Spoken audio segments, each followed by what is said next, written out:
कंजक पूजो और बेटी मारो, ये पाप करो ना जालिम हत्यारो। मत पाप करो, मत पाप करो। क्यों मारते हो बेटियां जब पूजते हो कंजकी।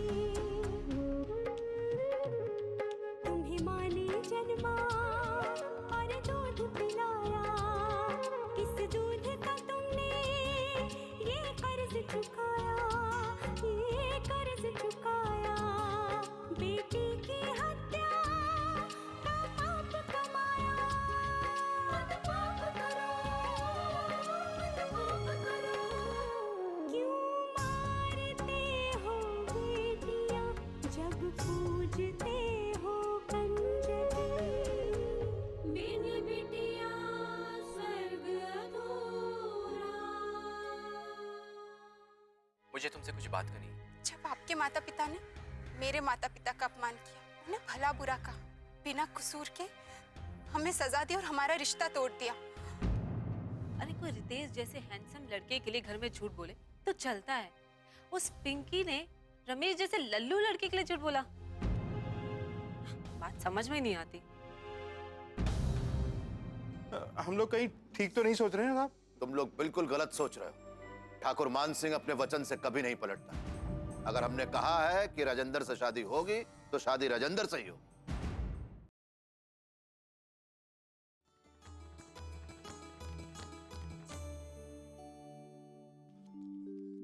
पापा, आपने बुलाया मुझे?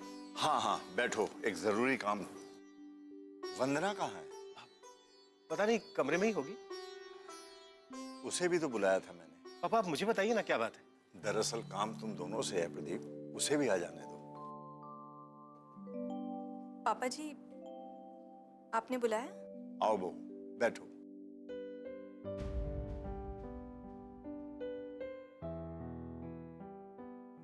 बैठो।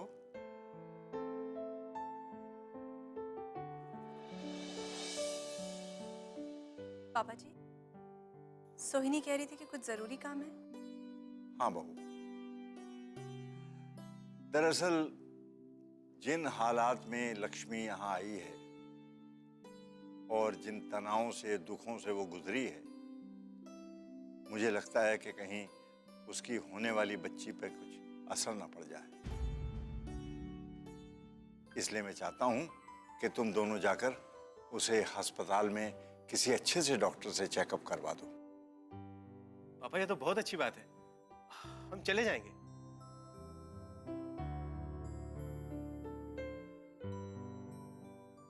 पापा जी, मैं अकेले चले जाऊंगी। नहीं बहू, मैं चाहता हूं तुम दोनों जाओ। भगवान ना करे कोई समस्या पैदा हो, लेकिन अगर कोई समस्या हो भी गई तो तुम दोनों मिलकर कोई अच्छा सा फैसला ले सकते हो। वंदना जी? कभी कभी दूसरों के लिए हमें अपने मतभेद भुलाने पड़ते हैं।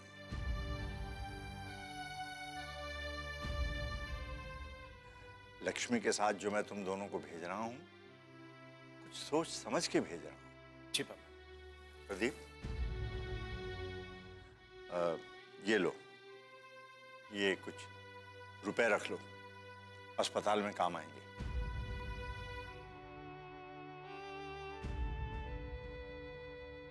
नहीं नहीं पापा जी, इसकी जरूरत नहीं है, मेरे पास है।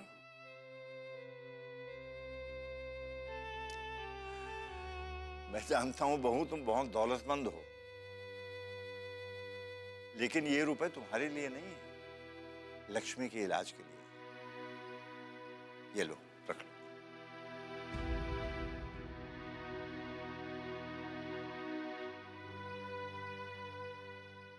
और सुनो, अब तुम जाओ, कल सुबह ठीक समय पर निकलना। जी ठीक है? जी पापा।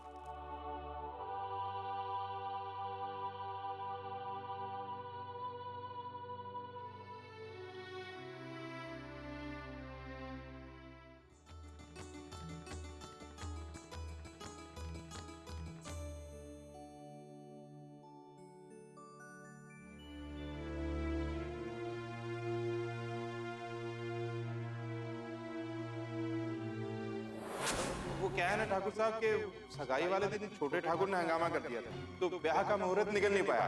इसलिए हम लोग खुद ही पंडित जी के पास गए और मुहूर्त निकलवा दिया।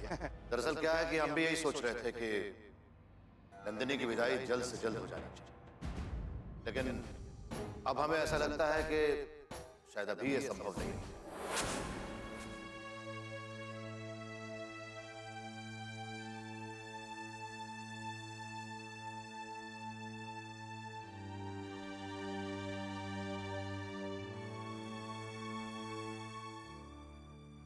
क्या सोच रही हो माँ? हम सोच रहे थे कि शायद तुम्हारे बाबूजी बाहर से आने के बाद अपना फैसला बदल दें। फैसला बाबूजी को नहीं, नंदिनी को बदलना होगा। इसे इस कैद से बाहर निकलना होगा। राम राम ठकुराइन जी। अरे राम राम सरपंच जी, आइए बैठिए।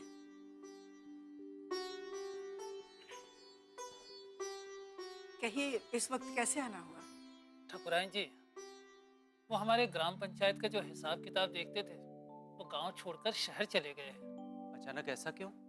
वो उन्हें अच्छी नौकरी मिल गई थी इसीलिए। ओह, तो आप हमसे क्या चाहते हैं? ठकुराइन जी, वो ग्राम पंचायत का हिसाब किताब रखने के लिए हमने एक नए मुनीम को बुलाया है। उसे आने में 10-15 दिन लग जाएंगे। वो कार्यालय का काम भी बाकी है। पहले मैंने सोचा कि ये काम मास्टर जी ही कर लेंगे। आपने बिल्कुल सही सोचा। लेकिन मेरे पास समय की कमी है छोटे ठाकुर। बच्चों की परीक्षा आने वाली है, मैं उसमें व्यस्त हो जाऊंगा, इनके लिए समय नहीं निकाल पाऊंगा। तो फिर अब हम इसमें क्या कर सकते हैं? ठकुराइन जी, हम ये चाहते हैं कि ग्राम पंचायत के कार्यालय का काम कुछ दिनों के लिए अगर नंदिनी बिटिया देख लेती तो बहुत अच्छा होता। बिन बिटिया स्वर्ग अधूरा।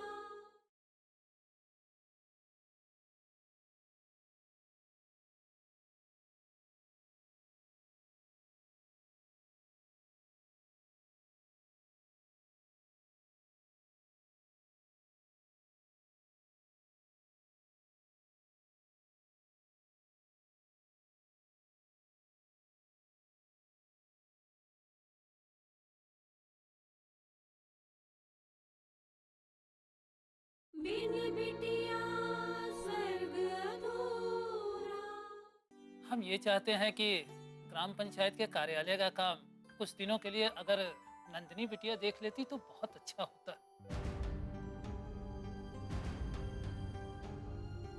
सरपंच जी, आपको मालूम है आप क्या कह रहे हैं? आपने ऐसा सोचा भी कैसे? ये सुझाव भी मास्टर जी का ही था। ठकुराइन जी, नंदिनी पढ़ी लिखी है, इस गांव की बेटी है। अगर वो अपने ज्ञान का उपयोग इस गांव की ग्राम पंचायत के लिए लगाएगी तो इसमें हर्जी क्या है? सरपंच जी, आप शायद भूल रहे हैं। नारायण के बाबूजी लड़कियों के काम करने के सख्त खिलाफ हैं। हम ये जानते हैं ठकुराइन जी, लेकिन ये काम नहीं है, ये ग्राम पंचायत की मदद है ठकुराइन साहिबा। माफ कीजिएगा, मेरी नंदिनी इसमें आपकी कोई मदद नहीं कर सकती। क्यों नहीं कर सकती माँ? नारायण, क्या कह रहे हो तुम? नंदिनी पढ़ी लिखी है, अच्छी पढ़ाई की है इसने, उसका इस्तेमाल इनकी मदद के लिए क्यों नहीं कर सकती? नारायण तो अपने बाबूजी को अच्छी तरह से जानता है ना कि उन्होंने क्या नियम बनाए हैं। सब कुछ जानते बूझते हुए तो ऐसी बातें कर रहा है। ठकुराइन जी, अगर आप कहें तो हम एक बार ठाकुर साहब से बात कर लेते हैं। उसकी जरूरत नहीं पड़ेगी।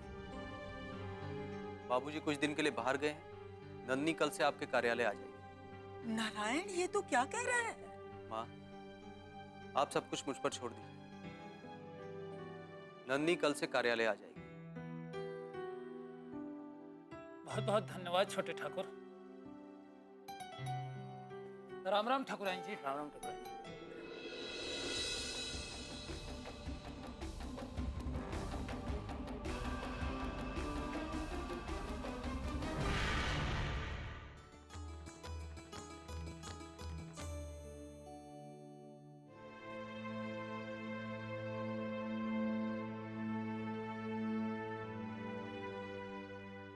अंकल जी, अंकल जी, हम्म? दूध लाई हूँ आपके लिए। हाँ हाँ हाँ।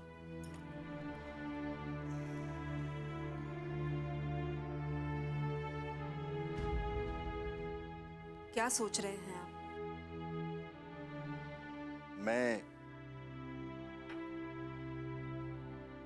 प्रदीप की माँ के बारे में सोच रहा था। बहुत याद आती है ना उनकी? अपने जीवन साथी को भुलाना बहुत कठिन होता है लक्ष्मी। तुम भी तो अपने पति को नहीं भूल पाती। उनकी याद कभी जाती ही नहीं मन से। अरे अरे, तुम तो दुखी हो गई। मैं भी न जाने क्या बातें करने लगा।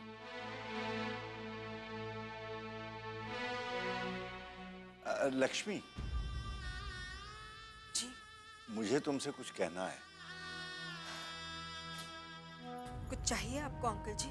नहीं नहीं, मुझे कुछ नहीं चाहिए।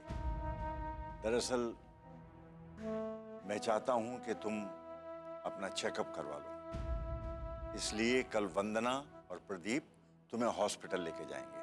अंकल जी, उसकी कोई जरूरत नहीं है, मैं ठीक हूँ। मैं जानता हूं लक्ष्मी, तुम ठीक हो, लेकिन डॉक्टर को भी तो मालूम होना चाहिए ना। अंकल जी, आप बिना बात परेशान हो रहे हैं अंकल जी। लक्ष्मी, मुझे बिना बात के परेशान होने की आदत है ही नहीं। अंकल जी, आपने मेरे लिए इतना कुछ किया है, वही बहुत है। मैं बस इतना चाहती हूँ कि अब आप मुझे यहाँ से जाने की आज्ञा दीजिए। देखो, जब समय आ जाएगा तुम्हें आज्ञा भी मिल जाएगी। अंकल जी, अब मुझे लगता है कि अब सही समय आ गया है। मैं जानता हूं कि तुम्हारा हमारे साथ खून का रिश्ता नहीं है, लेकिन कोई रिश्ता है ही नहीं, ऐसा भी तो नहीं है। मैं सही कह रहा हूं ना? तुम्हारी खामोशी का मतलब मैं समझता हूं बेटी। तुम्हारे लिए यहां रहना आसान नहीं है, और खास तौर पर उस समय जब अनीता के तीखे बाण तुम्हें छलनी कर रहे हैं। नहीं नहीं अंकल जी, वो तो... देखो बेटी, इस समय तुम ऐसे समय से गुजर रही हो जहां तुम्हें कई बातों को नजरअंदाज करना होगा। वक्त की नजाकत को देखते हुए मैं यही चाहता हूं कि अभी तुम यहीं रहो। जब तुम्हारे जाने का वक्त होगा मैं खुद तुम्हें कह दूंगा। इस बात से तो तुम्हें कोई एतराज नहीं है ना?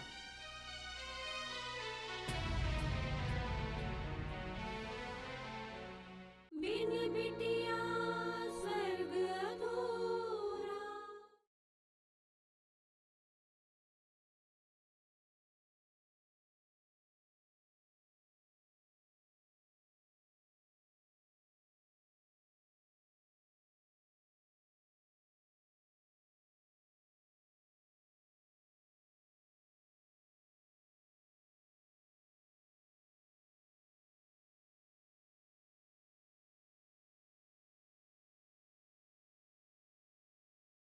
बिन बिटिया स्वर्ग अधूरा।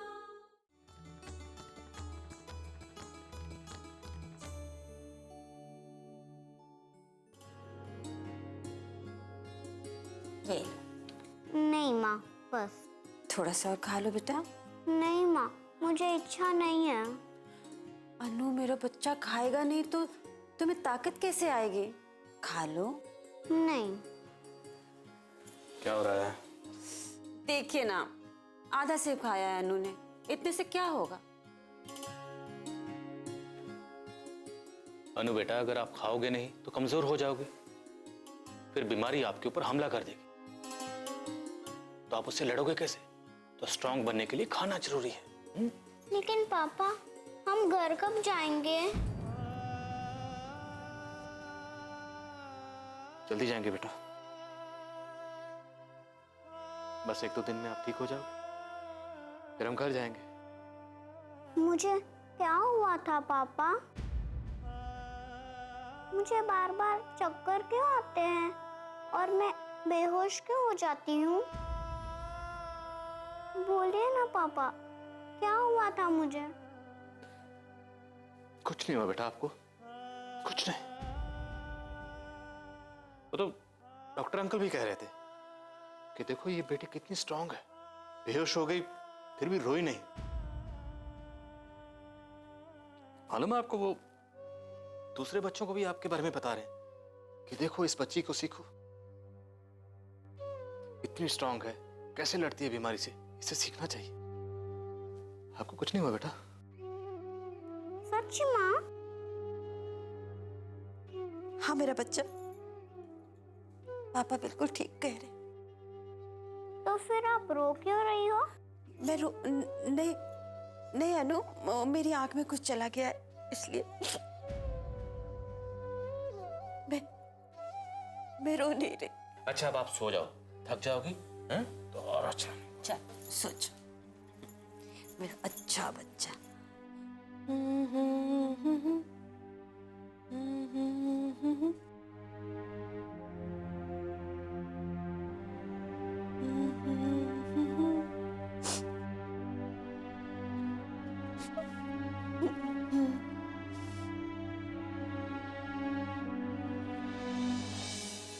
अनु सो गई?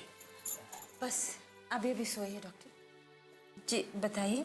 कुछ नहीं, जितना आराम करे उतना अच्छा है। मिस्टर विशाल जी कहिए। आपके लिए खुशखबरी है। जी कहिए। हम जिनसे अन्नू के बारे में कंसल्ट करना चाहते थे वो बहुत बड़े सर्जन हैं। उनका टाइम मिलना बहुत ही मुश्किल होता है।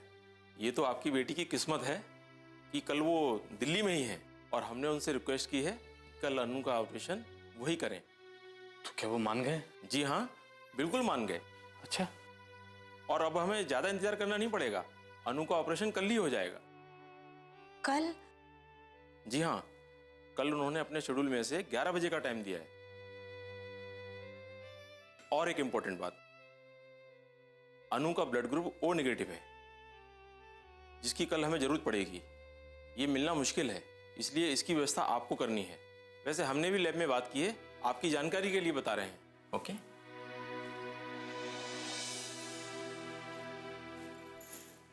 हे भगवान, अनु की रक्षा करना, इसकी जान अब आपके हाथ में है। सब ठीक हो जाएगा।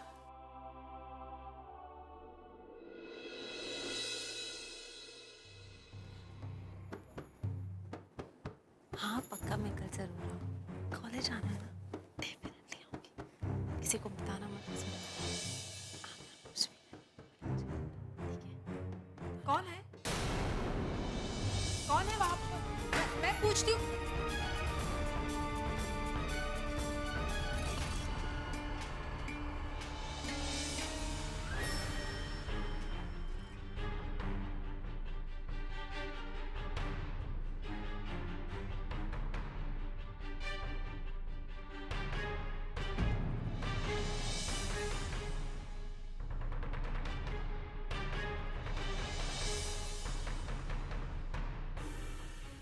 ये फोन का रिसीवर नीचे क्यों पड़ा है?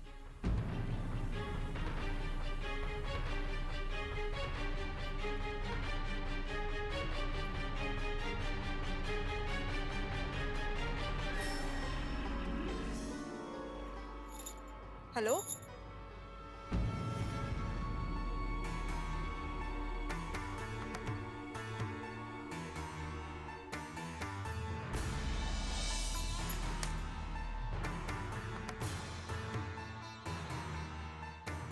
कौन था यहाँ पर?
बिन बिटिया स्वर्ग अधूरा।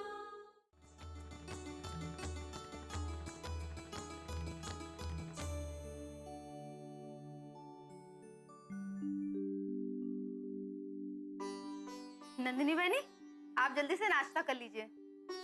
क्यों? जल्दी में क्यों हूँ? कोई आ रहा है क्या? अरे, आपको ग्राम पंचायत कार्यालय भी तो जाना है, भूल गई क्या? नहीं, ना मैं कुछ भूली हूँ और ना ही मुझे कहीं जाना है। क्यों? क्योंकि मुझे नहीं जाना है। क्यों नहीं जाएगी? भैया, मेरी इच्छा नहीं है। लेकिन फिर भी तुम बाहर जाओ। माँ, आप ही समझाइए ना भैया को। अब मैं क्या कहूँ बिटिया, मेरी भी कहाँ सुन रहा है ये। भैया प्लीज जिद मत कीजिए, मुझे नहीं जाना है। मगर मैं चाहता हूं तुम बाहर जाओ। कम से कम इस घुटन भरे माहौल से तो छुटकारा मिलेगा। लेकिन लौट कर तो यहीं आना है ना। जानता हूं, लेकिन बाहर कम से कम थोड़ी देर तो खुली हवा में सांस ले सकोगी। मगर बाबूजी को पता चलेगा तो? उसकी चिंता मत करो, तुम बस बाहर जाओ। इस हवेली से बाहर निकलो तुम। नंदिनी बहनी, छोटे ठाकुर ठीक ही तो कह रहे हैं। जा बिटिया, तैयार हो जा। अब जल्दी कर, मंदिर जाना है। तेरे साथ जाऊंगा। पर मंदिर क्यों जा रहा है तू? माँ, आज अन्नू का जन्मदिन है। वो नन्ही सी जान पता नहीं कहाँ होगी। भगवान उसे दुनिया के हर कष्ट से दूर रखना। भैया देखिएगा, एक ना एक दिन भाभी और अन्नू हमें जरूर मिल जाएंगे। बेटा, तू मंदिर तो जा ही रहा है, अपनी अन्नू के नाम का थोड़ा सा दान कर देना वहां पे। हाँ माँ, मैं कर दूंगा। मैं अभी आई भैया।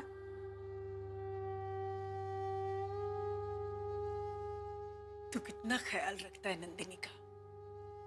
तेरे जैसा भाई दुनिया की हर बहन को मिले। जीता रहे बेटा, जीता रहे।